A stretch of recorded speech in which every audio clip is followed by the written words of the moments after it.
Have you ever seen a movie where the rocket ship is breaking through the atmosphere and the G-force is so strong that you can see the tension on the faces of the bodies that you're watching moving through space?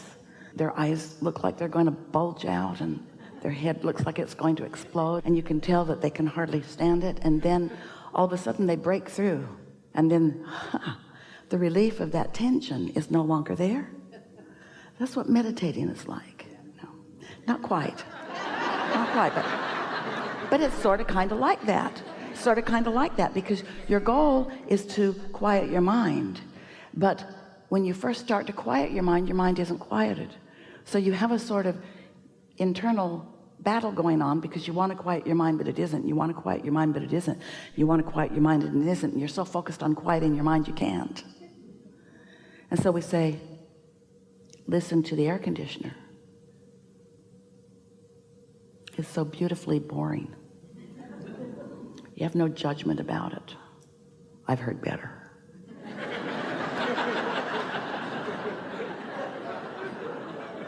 You don't feel that way. So you just let your mind relax. And at first there's a tension. There's a tension, isn't there? You know what we're talking about? We're talking about the tension of releasing resistance, which is easily accomplished by releasing thought. But there's a tension in releasing thought because you've trained your minds to focus. And your mind doesn't want to really release thought. Your mind wants to focus on something. And the law of attraction is going to cause your mind to focus on the most active thought, which in most cases, we love you so much, is resistant in nature to some degree. So when you meditate, you got to focus on something and let that tension be there because it's natural, but just keep focusing until you break through the atmosphere. You will. And when you do, sweet relief will come over you. That's a state of non-resistance. And when you do that, we're talking about 15 or 20 minutes to get there. When you do that, now everything in your vortex you are allowing, but we don't want you to think about it. We want you to just sit in that relief, in that release, in that absence of resistance, and know, but don't know it so much that you're thinking. Just know that what's in your vortex is now calling you, and there's no resistance in you. So you're going. And as you go, now a thought will occur to you, an impulse will occur to you. And when it comes, think about that. But we're talking about what Esther is writing as she writes her segment of intention, as she's going to meditate. She's begun writing something like this. Not the same words every time, but the same intention. I'm going to sit for 20 minutes or so.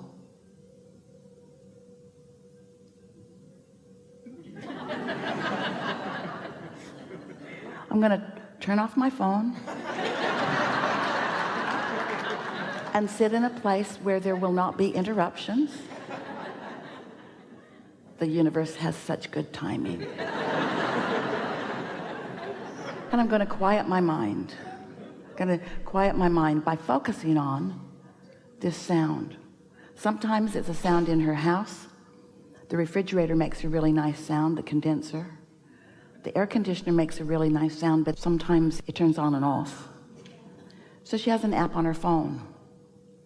It's the most spiritual app in the whole world. It's called Central Air.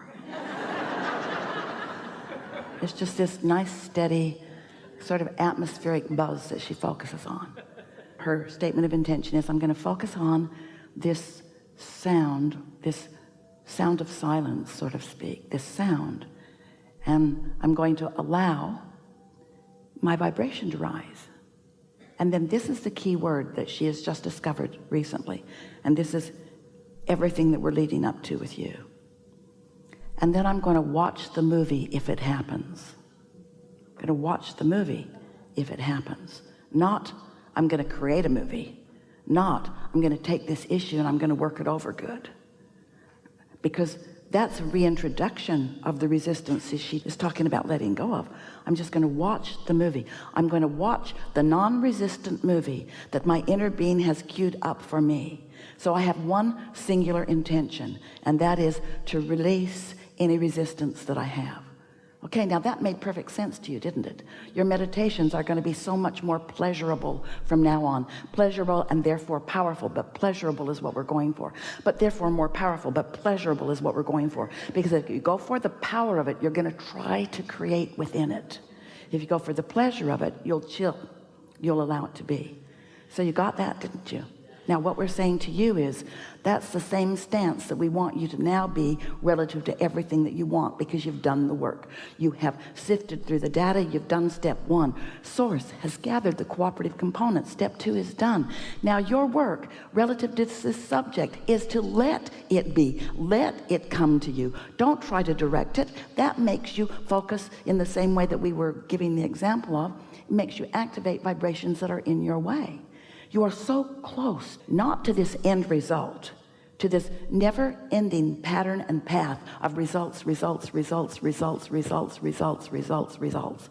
You're not ever going to get it done.